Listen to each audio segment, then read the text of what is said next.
Okay, देखिए अब देखते हैं limitations of Coulomb's law. Coulomb's law कहां कहां पे हम अप्लाई नहीं कर पाते।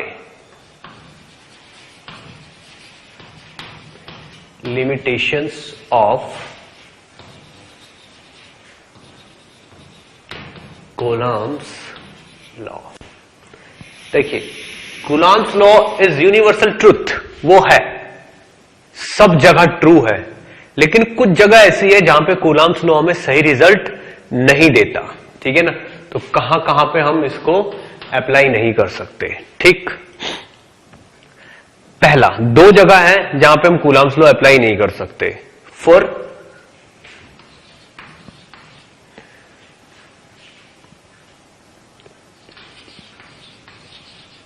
बॉडीज और कंटिन्यूअस चार्जेस, वहां पे हम इसको अप्लाई नहीं कर सकते। मतलब क्या हुआ? मतलब ये हुआ कि जिन जगहों पे मान लीजिए ये कोई चार्ज है,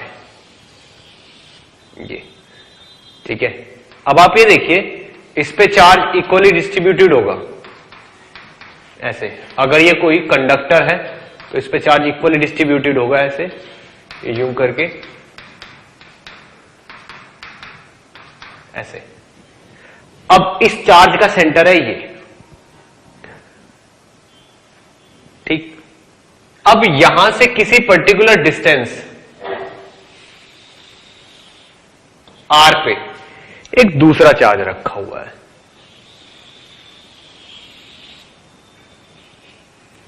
जिसका सेंटर यहां से कितनी डिस्टेंस पे है? r पे। अब क्या होता है, अगर इस पे भी पॉजिटिव चार्ज है, ठीक है ना, अगर इस पे भी पॉजिटिव चार्ज है और इस पे भी पॉजिटिव चार्ज है, तो इसका पॉजिटिव चार्ज इसके पॉजिटिव चार्ज को रिपेल करके थोड़ा सा इस तरफ खिसका देगा। ठीक है ना, तो अगर सिचुएशन बिल्कुल नॉर्मल है, ठीक है, तो इसका भी सेंटर ये होगा और इसका भी सेंटर ये होगा। ठीक, फोर्स की वैल्यू कितनी हो जाएगी यहां पे? F इज इक्वल टू के Q1 Q2 by are square. मान लो इस पे चार्ज Q1 है और इस पे चार्ज Q2 है, बट इन रियलिटी क्या होगा? जो ये वाला सेंटर है यहां पे, ये जो चार्ज है, अगर इस पे देखा जाए तो जैसे ही ये वाला पॉजिटिव चार्ज लेके आओगे तो पॉजिटिव चार्ज यहां पहुंच जाएंगे ज्यादातर, यहां पे एक दो चार्ज बचेंगे और चार्ज का सेंटर ये हो जाएगा यहां पे। ठीक है, और ये वाला, इस वाले का भी यही होगा, इसके पॉजिटिव भी पीछे पहुंच जाएंगे रिपल्शन की वजह से, यूं, तो इसका सेंटर ये के बजाय ये हो जाएगा। This will be new centre of charge.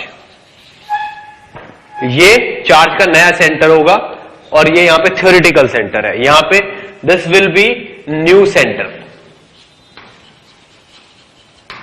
तो अब इफेक्टिव डिस्टेंस ये वाली हो जाएगी r।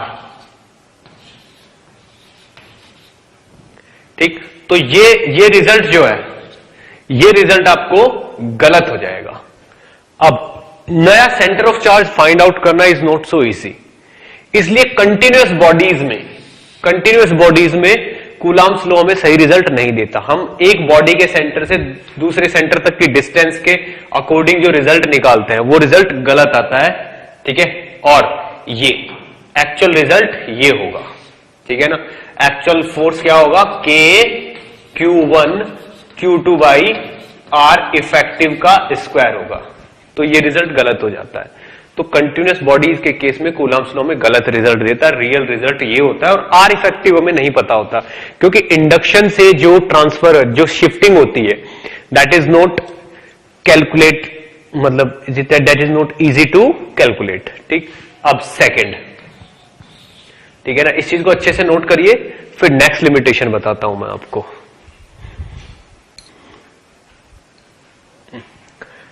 तो इस केस में हम ये कह सकते हैं कि जो न्यूटन, ये कूलम्ब्स लॉ है, this is valid only for point charges. ठीक है ना, तो वैलिड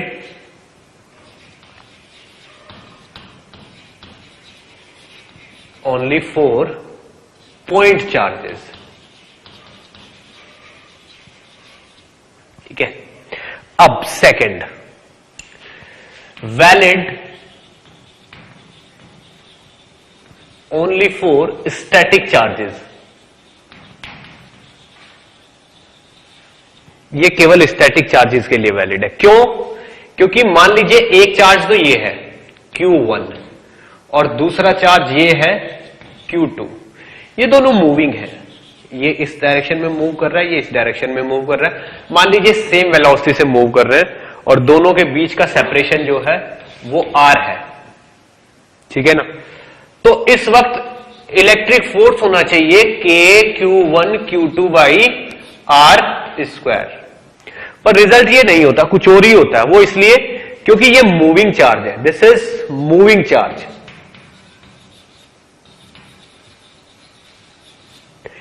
इक्वलेंट टू करंट. अगर ये करंट है, अगर मूविंग चार्ज है तो moving charge equivalent to current होता है. और एक मूविंग चार्ज अगर इक्वलेंट टू करंट है तो करंट तो अपने चारों तरफ मैग्नेटिक फील्ड क्रिएट कर लेती है. V is magnetic field. ठीक है ना. एंड ये वाला चार्ज मूव कर रहा है. Moving charge feel a force in magnetic field.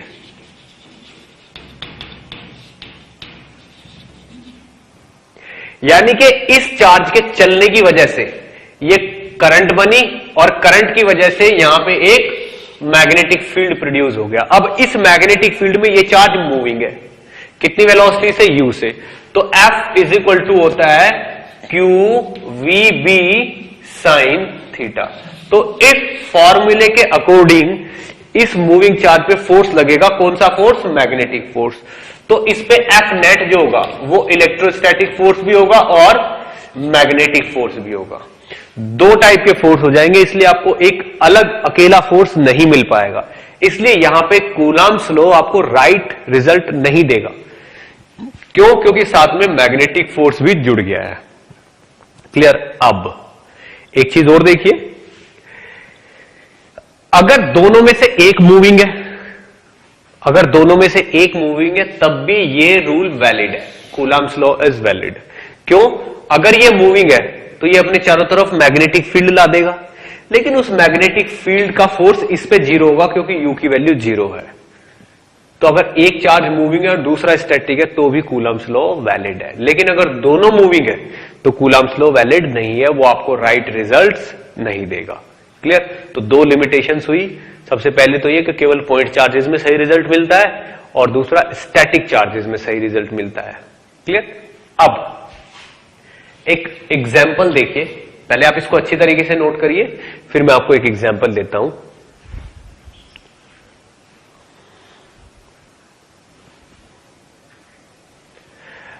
Okay. तो अब हम कूलम्ब्स लॉ पे बेस्ड एग्जाम्पल्स पे आ जाते हैं. देखिए, मान लीजिए मेरे पास दो पॉजिटिव चार्जेस हैं. एक ये पॉजिटिव चार्ज है और एक ये मेरे पास पॉजिटिव चार्ज है. ठीक है ना. इन दोनों को मिलाने वाली लाइन है ये. ठीक है. मुझे बोला गया है कि इन दोनों के बिल्कुल सेंट्रल पॉइंट पे यहां पे एक पॉजिटिव चार्ज रखा हुआ है ऐसे, यूं, जिसकी वैल्यू है Q0. ये Q है, ये भी Q है और ये Q0 है. बिल्कुल सेंटर में रखा हुआ है. यानी कि अगर ये वाली डिस्टेंस टोटल 2a है तो ये वाली डिस्टेंस है a. तो ये भी डेफिनेटली a होगी. ठीक.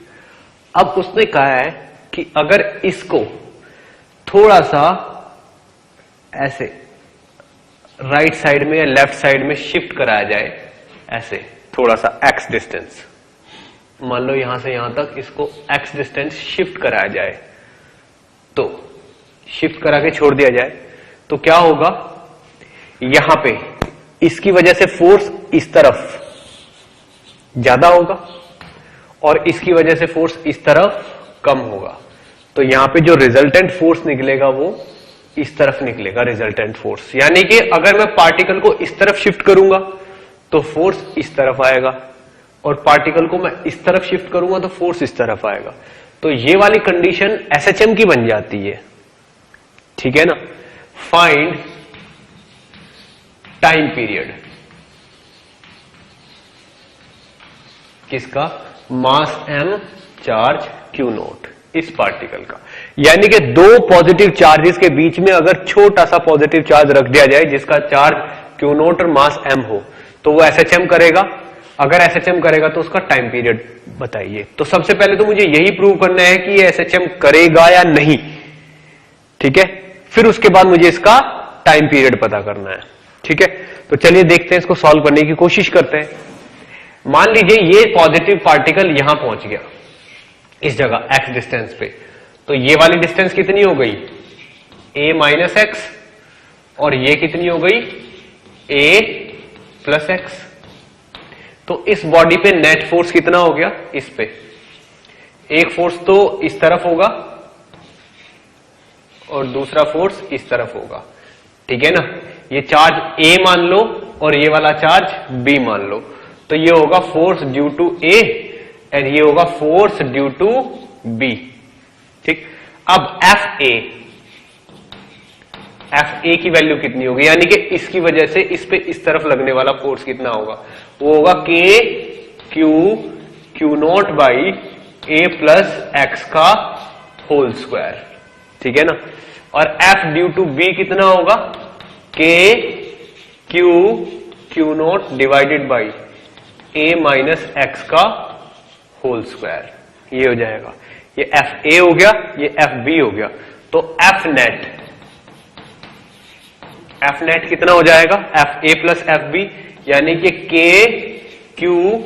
q नोट और ब्रैकेट में क्या आ जाएगा, 1 ओवर a प्लस एक्स का whole square plus 1 over a minus x का होल स्क्वायर। ये नेट फोर्स हो जाएगा, क्लियर।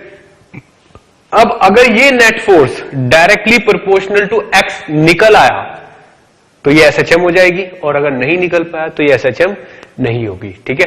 चलिए इसको अच्छे से नोट करिए, ठीक है। फिर हम इसका बाकी पार्ट साइड सॉल्व करते हैं।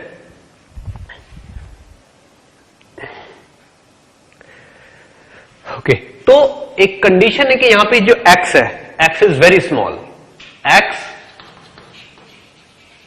Very small. अब देखते हैं ये जो फोर्स का एक्सप्रेशन है इसको देखते हैं क्या बन जाता है ये, ठीक है। तो F इज इक्वल टू हो जाता है हमारा K Q naught into 1 over A plus x का whole square plus 1 over A minus x का होल स्क्वायर, ठीक है। अगर इसको ओपन किया जाए तो यहां से a स्क्वायर प्लस क्या माइनस होगा, ये यहां पे दोनों फोर्स एक दूसरे के अपोजिट है तो वहां पे भी माइनस होगा, ठीक। तो ये हो जाएगा a माइनस एक्स का होल स्क्वायर इधर आ जाएगा, a प्लस एक्स का होल स्क्वायर इधर आ जाएगा। एक्चुअल में ये चीज हो जाएगी k q नोट, नीचे a plus x a minus x, यानी कि a square minus x square का होल स्क्वायर तो नीचे आ जाएगा, और ये क्या हो जाएगा, a square plus x square minus 2ax minus 2x, तो माइनस का 4ax आ जाएगा ऊपर। तो ये क्या हो गया, माइनस का 4 k q नोट a, और x square is tending to 0। तो यहां पे नीचे क्या कर सकते हो आप, इसको x को एज इट इज यहां पे रख दो, और a square minus x square का जो होल स्क्वायर है इसमें x को पुट कर दीजिए 0, क्योंकि x ऑलरेडी बहुत स्मॉल है और उसका स्क्वायर करेंगे तो और छोटा हो जाएगा। तो ये वाली चीज केवल a टू दी पावर 4 रह जाएगी। तो यहां पे क्या होगा, इस एक a से ये पावर कैंसिल हो जाएगी, a क्यूब रह जाएगा। तो minus 4 k q naught over a cube into x is equal to f। अब आप यहां पे खुद देख सकते हो ये चीज तो कांस्टेंट हो गई, तो यहां से f is directly proportional to minus x आ गया, that means it's an SHM, ये एक एसएचएम हो गई है।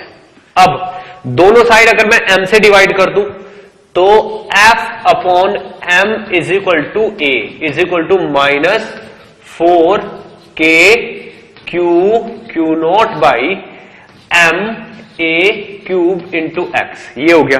अब ये वाली क्वांटिटी जो ब्रैकेट में है, ये वाली क्वांटिटी जो ब्रैकेट में है, दिस इज ओमेगा स्क्वायर, ठीक है। तो यहां पे क्या होगा,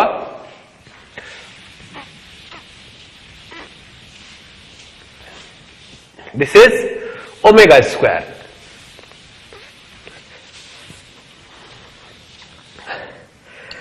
तो ये वाली जो क्वांटिटी यहां पे, क्योंकि a इज इक्वल टू क्या होता है माइनस ओमेगा स्क्वायर एक्स, तो यहां से ओमेगा स्क्वायर की वैल्यू क्या आ गई, k q naught by m a cube, ठीक है। तो टाइम पीरियड क्या होता है 2 पाई बाई ओमेगा, यानी कि सीधे सीधे time period is equal to 2 pi under root m a cube divided by this is 4 k q naught, ये आपका टाइम पीरियड हो गया, यानी कि एसएचएम होगी with this time period. Clear. अब सेम क्वेश्चन, बिल्कुल सेम क्वेश्चन है, लेकिन क्या है, दो नेगेटिव चार्जेस है, एक तो नेगेटिव चार्ज ये है और एक नेगेटिव चार्ज ये रहा। अगर मैं अब इन दोनों को ऐसे रखूं यूं और इस पॉइंट पे एक पॉजिटिव चार्ज रखूं, ठीक है, तो ये चार्ज Q है, ये चार्ज भी Q है, मैग्नीट्यूड में माइनस क्यू, और ये चार्ज है प्लस का Q नॉट। यहां से यहां तक की जो ये डिस्टेंस है दिस इज 2a, ठीक है। इसका चार्ज Q नॉट और मास m है, ठीक है ना। फाइंड टाइम पीरियड, इतना लिखा हुआ है। क्या ये पार्टिकल एसएचएम करेगा? अगर मैंने इसको थोड़ा सा भी राइट में शिफ्ट कर दिया तो ये जाके इस वाले माइनस से चिपक जाएगा, मैंने थोड़ा सा इस साइड शिफ्ट कर दिया तो ये जाके इस वाले माइनस से चिपक जाएगा और एसएचएम कभी होगी नहीं। लेकिन फिर भी हमसे टाइम पीरियड पूछा गया, ठीक। अब बिल्कुल ध्यान से सुनिएगा, अगर मैं इस चार्ज को इस लाइन के अलोंग शिफ्ट करूं, यानी कि अगर मैं इस चार्ज को शिफ्ट करके यहां पे ले जाता हूं इस जगह, तो इस वाले चार्ज की वजह से फोर्स लगेगा इस तरफ, इस वाले चार्ज की वजह से फोर्स लगेगा इस तरफ, ठीक है ना, और ये एंगल थीटा होगा, तो रिजल्टेंट होगा इस तरफ। आप देखिए, अगर मैं इसको ऊपर की तरफ शिफ्ट करता हूं तो रिजल्टेंट फोर्स नीचे लगता है, और अगर मैं इसको नीचे की तरफ शिफ्ट करूंगा तो रिजल्टेंट फोर्स ऊपर लगेगा। तो यहां पे एसएचएम के चांसेस बनते हैं, ठीक है। तो मैंने क्या किया, इसको यहां से y डिस्टेंस, इसको यहां से y डिस्टेंस शिफ्ट कर दिया ऊपर। तो अब पूछा है फाइंड टाइम पीरियड। इसके लिए मैं आपको 2 मिनट का टाइम देता हूं, अब ट्राई करिए, फिर मैं एक्सप्लेन करूंगा।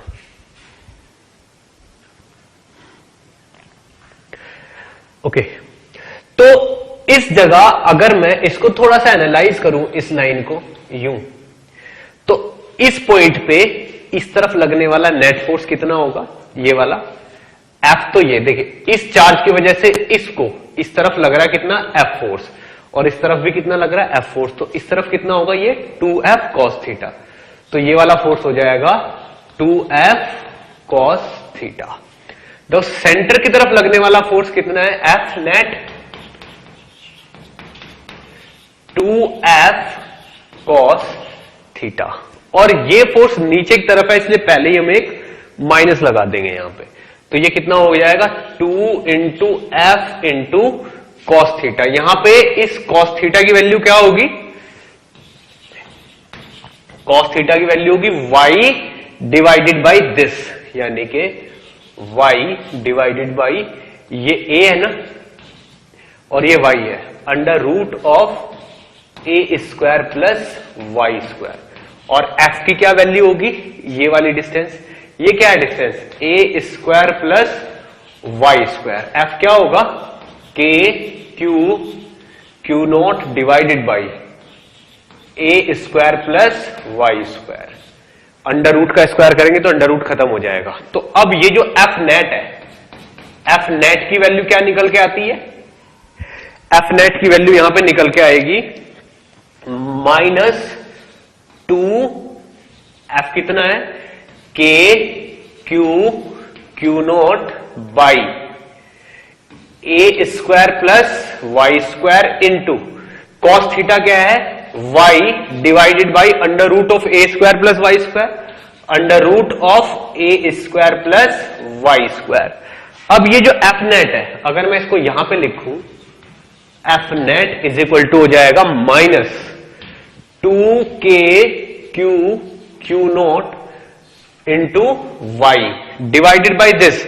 अब ये चीज क्या हो जाएगी, ये चीज हो जाएगी ए स्क्वायर प्लस वाई स्क्वायर की पावर 3/2, ये हो जाएगी। ठीक, अब यहां से आप ये देखिए, ये वाली जो क्वांटिटी है y इज वेरी स्मॉल, तो y का स्क्वायर तो टेंस टू 0 होगा, तो इस वाली चीज को 0 मान सकते हैं। तो यहां पे f नेट जो है उसकी वैल्यू हो गई -2k q naught divided by 8 की power a square raise to the power 3/2, ये तो 0 हो गया, तो ये हो गया a³ इंटू वाई। अब आप ये देखिए, ये वाली जो क्वांटिटी है ये तो कांस्टेंट है, यहां पे f is directly proportional to -y हो गया, that means it's an SHM। अगर ये SHM है तो f/m अगर हम करेंगे तो एक्सेलरेशन आ जाएगा, जो कि आ जाएगा -2k q naught by m a³ into y. अब ये वाली जो चीज है क्या होता है, a इज इक्वल टू होता है -ω²y, ठीक है ना। यहां पे a की वैल्यू क्या होगी, -ω²y, तो ω² की ये चीज क्या हो गई, दिस इज ω²। तो टाइम पीरियड क्या हो गया, 2π/ω, यानी कि t इज इक्वल टू हो गया 2π under root of m a³ divided by 2k q naught. ये आपका टाइम पीरियड का फॉर्मूला हो गया, ठीक है, ये आपके टाइम पीरियड का फॉर्मूला का। अब आप ये देखो, इस पर्टिकुलर केस में टाइम पीरियड इतना है, और उस पर्टिकुलर केस में जब पॉजिटिव के बीच में पॉजिटिव था तब टाइम पीरियड था 2π under root m a³ by 4k q naught, ठीक है ना। तो इन दोनों केसेस में अगर T1 और T2 को कंपेयर किया जाए तो 1/√2 का रेशियो निकलता है यहां पे। क्लियर, इस चीज को बहुत अच्छे से नोट करिए। फिर मैं इसी सेकंड वाले केस को, जो ये वाला केस है, इसको मैं और अच्छे से एनालाइज करता हूं, ठीक है, नोट करिए। ओके, तो अब एक केस और देखिए, ठीक है।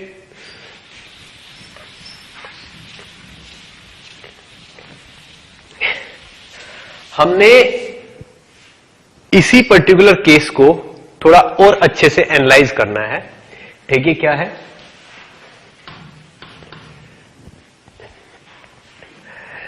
मान लीजिए हमारे पास दो नेगेटिव चार्जेस है, ठीक है, एक तो ये, या इनको पॉजिटिव मानिए, ये पॉजिटिव चार्जेस है, और एक ये भी हमारे पास पॉजिटिव चार्ज है, दोनों अमाउंट में बिल्कुल सेम है।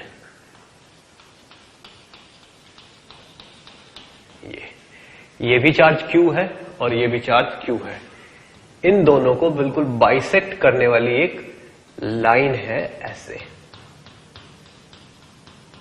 यूं।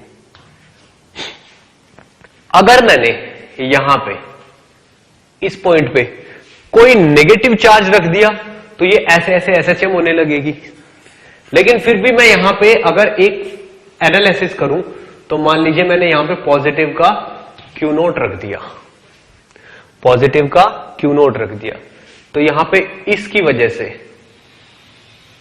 इस पे फोर्स इस तरफ होगा और इसकी वजह से इस पे फोर्स इस तरफ होगा, अगर ये पॉजिटिव का क्यू नोट है तो। ठीक है, अब आप ये देखो, ये वाला एंगल अगर थीटा है तो इस पे नेट फोर्स ऊपर की तरफ कितना होगा, ये फोर्स होगा 2F cos थीटा। ठीक है, तो अगर मैं इस फोर्स को एनालाइज करूं अच्छे से, इस फोर्स को देखिए, F फोर्स ये है, F ये है, ये थीटा है और ये भी थीटा, तो F cos theta, F cos theta, तो F नेट जो है that is 2 into f into cos theta, ये है। 2 को एज इट इज रहने दो, ठीक है ना। अब आप एक चीज देखिए, जो F है, अगर मैं इस पॉइंट को यहां से यहां शिफ्ट करता हूं दूसरी पोजीशन पे, तो ये वाली वैल्यू बढ़ जाती है, ठीक है ना। ये वाला फोर्स क्या है, F, और F की वैल्यू कितनी है, K क्यू नोट ओवर ए स्क्वायर प्लस एक्स स्क्वायर, ठीक है ना। और x के बजाय मुझे ये चीज क्या लेनी पड़ेगी, y, ए स्क्वायर प्लस वाई स्क्वायर। अब आप देखिए, अगर मैं y को इंक्रीज करता हूं तो y को इंक्रीज करने से ये वाला फोर्स डिक्रीज होता है, ठीक है ना। If y increases this force decreases, लेकिन y को इंक्रीज करने से थीटा कम हो जाता है, और थीटा कम होने से cos थीटा की वैल्यू इंक्रीज होती है। तो ये वाला फैक्टर तो इंक्रीज होगा, तो ये वाला फैक्टर डिक्रीज होगा। यानी कि अगर मैं 2F cos थीटा लिखता हूं तो ऊपर जाने से ये वाला फैक्टर डिक्रीज होगा और ये वाला इंक्रीज होगा, और अगर मैं नीचे जाता हूं तो ये वाला फैक्टर, क्योंकि ए स्क्वायर प्लस वाई स्क्वायर की वैल्यू कम होगी तो ये इंक्रीज होगा और ये डिक्रीज होगा। यानी कि दोनों फोर्स, दोनों फैक्टर्स एक दूसरे के अपोजिट है,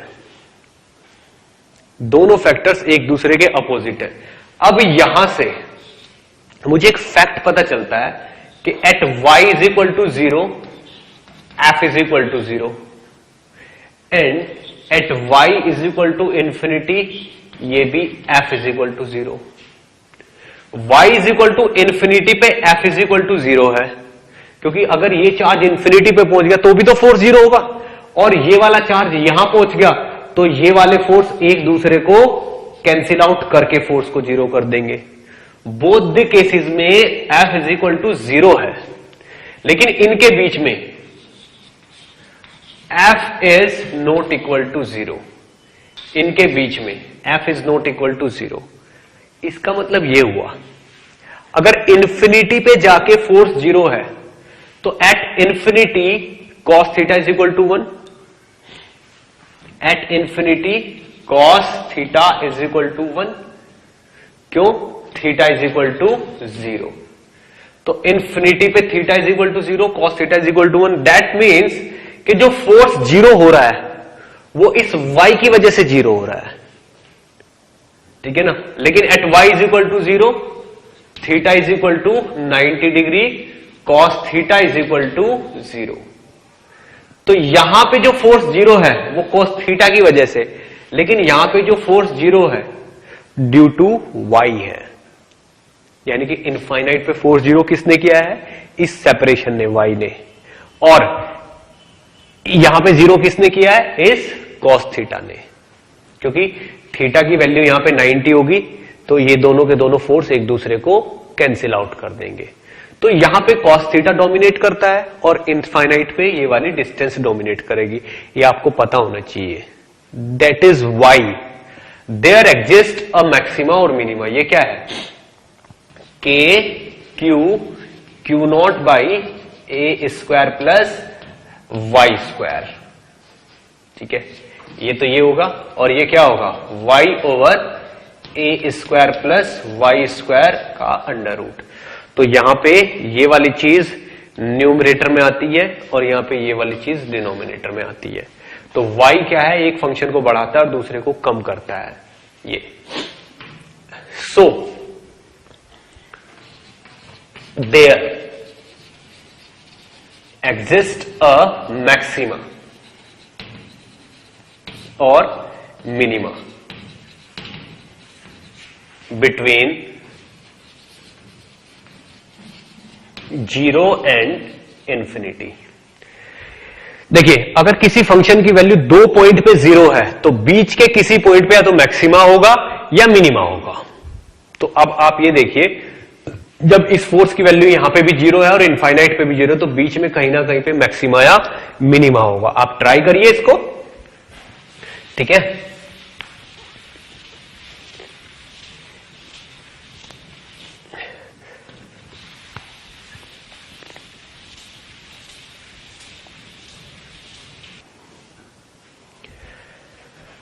ओके, तो देखते हैं कहां पे वो मैक्सिमम या मिनिमम आएगा।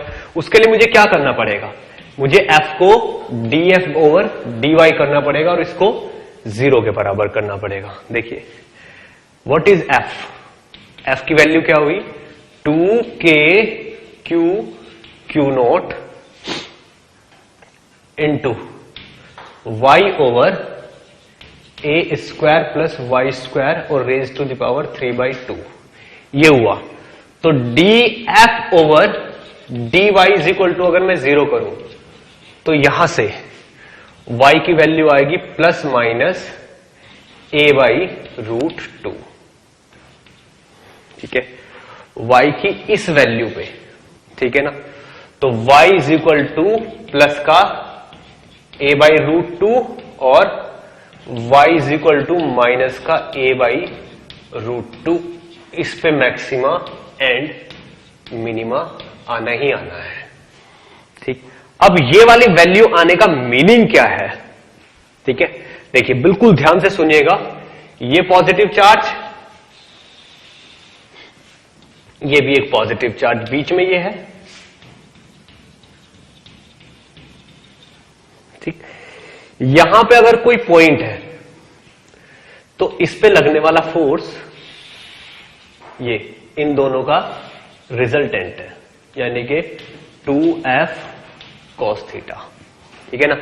जब यहां पे होते हैं तो फोर्स की वैल्यू 0 होती है, क्यों, दोनों फोर्स एक दूसरे को कैंसिल आउट कर देते हैं। लेकिन यहां पे धीरे धीरे उनका रिजल्टेंट बनना शुरू हो जाता है, ठीक है ना।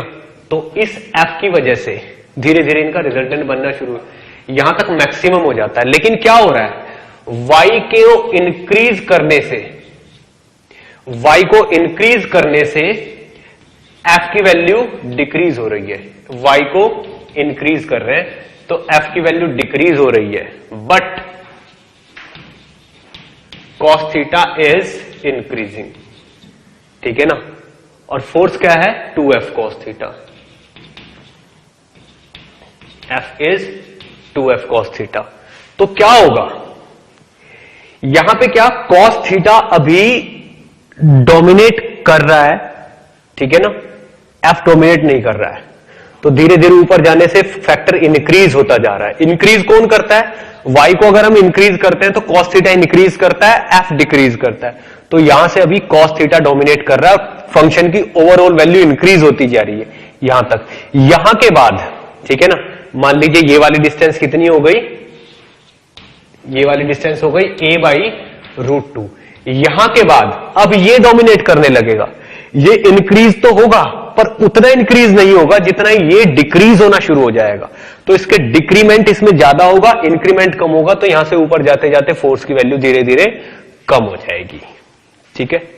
तो अब आप ये देखिए यहां पे, ठीक, जैसा यहां होगा ऐसा ही बिल्कुल नीचे भी होगा इस वाले पॉइंट पे, ठीक है, ऐसा ही बिल्कुल नीचे भी होगा इस वाले पॉइंट पे। तो अगर मैं यहां पे ग्राफ ड्रॉ करने लगूं, graph between force and y, ठीक है, तो मान लीजिए ये क्या है, पॉजिटिव चार्ज, ठीक है, और ये भी क्या है, एक पॉजिटिव चार्ज, और ये वाली लाइन मान लीजिए, इस वाली लाइन पे इस तरफ क्या है, y। तो ये वाला point f and y, force on positive q note, positive q। तो यहां पे फोर्स की वैल्यू सबसे ज्यादा होगी। तो इस एक्सिस पे हम फोर्स प्लॉट कर रहे हैं और इस एक्सिस पे हम y प्लॉट कर रहे हैं। तो फोर्स वाला ग्राफ इस तरीके से होगा,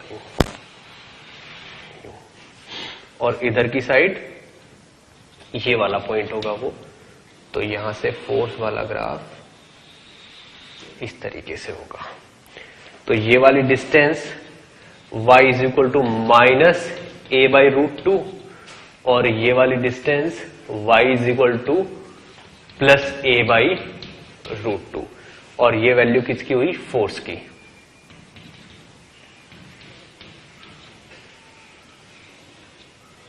ये वाली वैल्यू हुई फोर्स की। तो ये ग्राफ किसका हुआ? फोर्स का। ये वाली वैल्यू हुई एफ नॉट, ठीक है ना। एफ नॉट की वैल्यू आप कैलकुलेट कर सकते हो। एफ नॉट क्या होगा? F naught is maximum force. तो f naught is equal to कितना होगा? 2k क्यू नॉट इंटू क्या होता है? इंटू क्या होगा? मल्टीप्लाई बाई या 2k q naught into f की वैल्यू क्या हो जाएगी? y यानी कि a by root two divided by a square plus a square by 2। ये आपका आंसर हो जाएगा। ये f की मैक्सिमम वैल्यू होगी। क्लियर? आपको ये चीज समझ में आनी चाहिए। यानी कि यहां से ऊपर जाएंगे तो फोर्स बढ़ेगा यहां तक, फिर फोर्स की वैल्यू कम होके जीरो को अप्रोच करेगी। यहां से नीचे जाएंगे तो भी फोर्स की वैल्यू नेगेटिव डायरेक्शन में बढ़ेगी। क्लियर? तो ये आपका ग्राफ है between f and y. Clear?